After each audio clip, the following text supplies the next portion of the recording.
Hello, welcome to another Hellenistic challenge.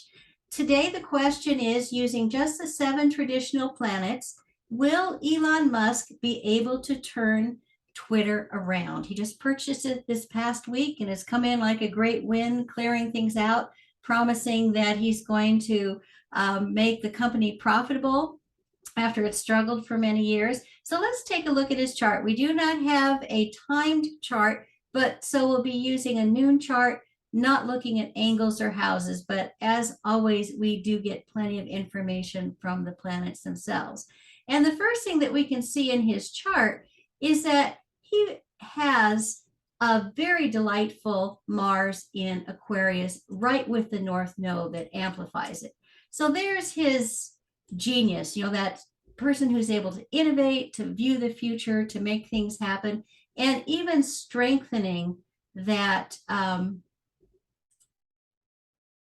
that Mars in Aquarius is Venus in Gemini in trine. So he's able to create, invent, get his ideas out there and market.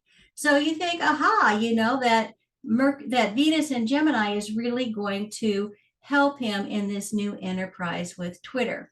But let's take a look at that Gemini Venus a little more closely.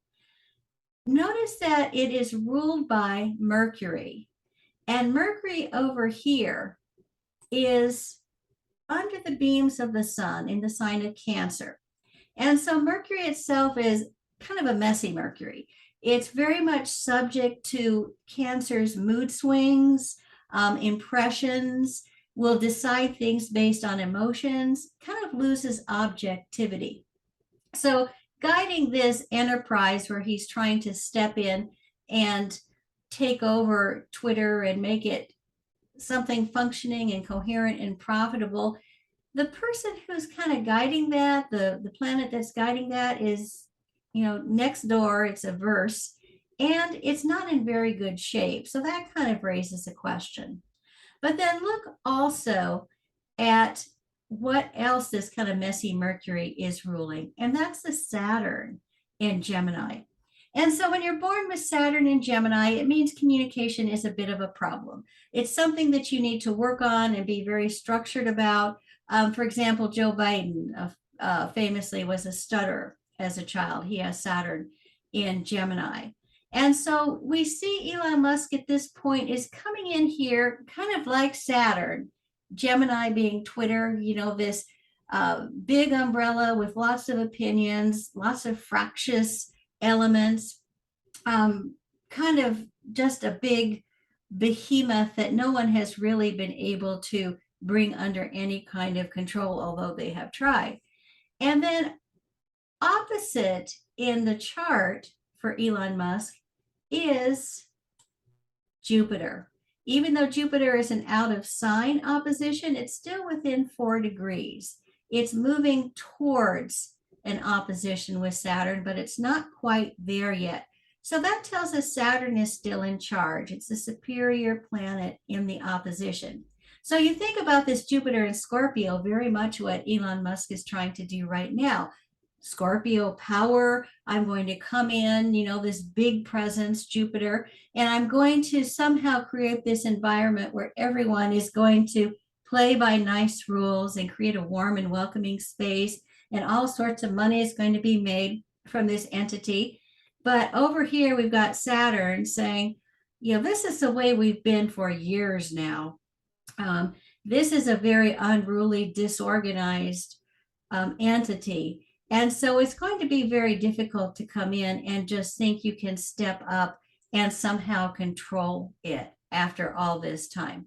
And so I think that's kind of a warning sign here that he's also going to be facing a significant challenge.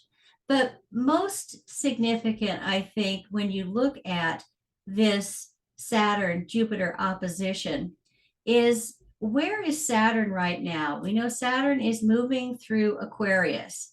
And so it's crossing that Mars. So that would kind of tend, he's at this point being very Martian, coming in like, I'm in charge. I'm going to make all these changes. But Saturn, when it comes to Mars, is always putting on the brakes, and you think that you can get this done, but hey, this is a lot tougher. There are a lot more rules and regulations. And Saturn, we know, is direct now. It's moving into Pisces, and by next spring it's going to be at 1 degree of Pisces, and it will be creating a T-square with this Saturn Jupiter opposition, which is so problematic in this case. So my best guess is by next spring, he's going to be sick and tired of trying to herd cats and will be looking for a way to unload Twitter and move on to his next great thing. So thank you very much for joining me for this Hellenistic challenge.